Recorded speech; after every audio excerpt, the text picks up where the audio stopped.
Ayun na nga guys, bumalik si client. Yung client na nagpatato sa akin kahapon, bumalik ngayon. Eto, nagpapatato ulit.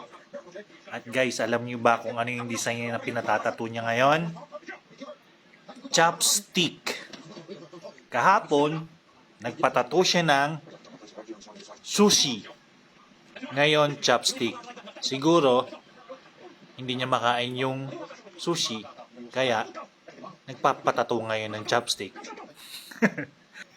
De, joke lang guys. Bali, nasabi na niya sa akin kahapon to na kung babalik siya ngayon, eto talagang papatato niya, yung design na chopstick. Ayan na guys, nag-start na tayo. So guys, kung makikita nyo, yung mga tattoo artists, kung mapapansin nyo, laging sa baba sila nagsisimula. Ang reason kaya sa baba sila nagsisimula is para hindi mabura yung stencil or pattern. Kasi kung dun magsisimula sa taas, didikit yung kamay nila dun sa stencil. So, posibleng mabura yung stencil. Yun ang reason kaya halos lahat ng tattoo artist is sa baba nagsisimula.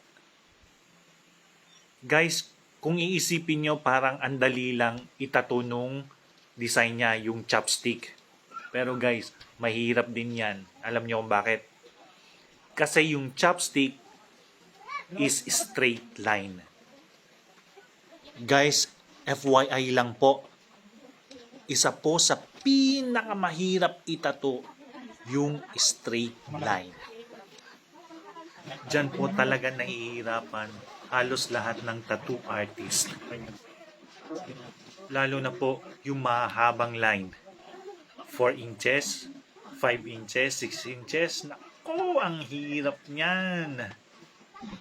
Tapos ipa-power line mo pa mula dito sa umpisa hanggang dun sa dulo. Walang angatan ng kamay yan.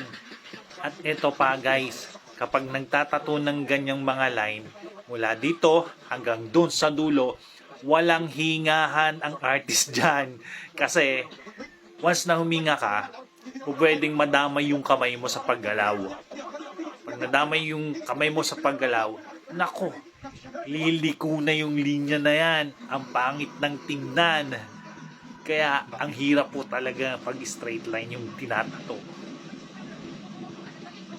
Ayan guys, kung napansin nyo, kanina nakababa yung kamay nung or yung arm nung client, ngayon is nakataas na. So guys, dapat kung tattoo artist kayo, tatanungin nyo rin yung client nyo kung komportable ba sila sa position nila or sa pwesto nila, kung nangangalay na ba sila. So pag nangangalay na sila, try nyo ng ibang posisyon. Tapos, syempre, yung komportable ka rin. Yung komportable yung client at kung komportable ka rin. Kasi kung hindi ka komportable, malamang hindi gaganda yung magiging resulta nung itatato mo sa kanya. So, dapat pareho kayong komportable yung pwesto yung dalawa. Para maging maganda yung resulta ng itatato mo sa client.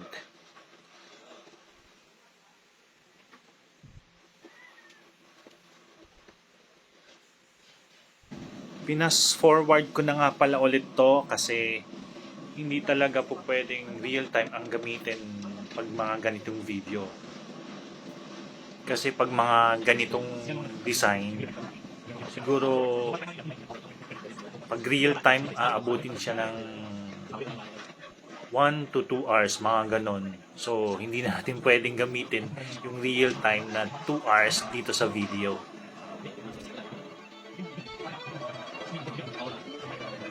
Ayan guys, malapit na tayong matapos dyan. Konting-konti na lang. Linis-linis na lang ng mga kulang. Double check. Eto na guys.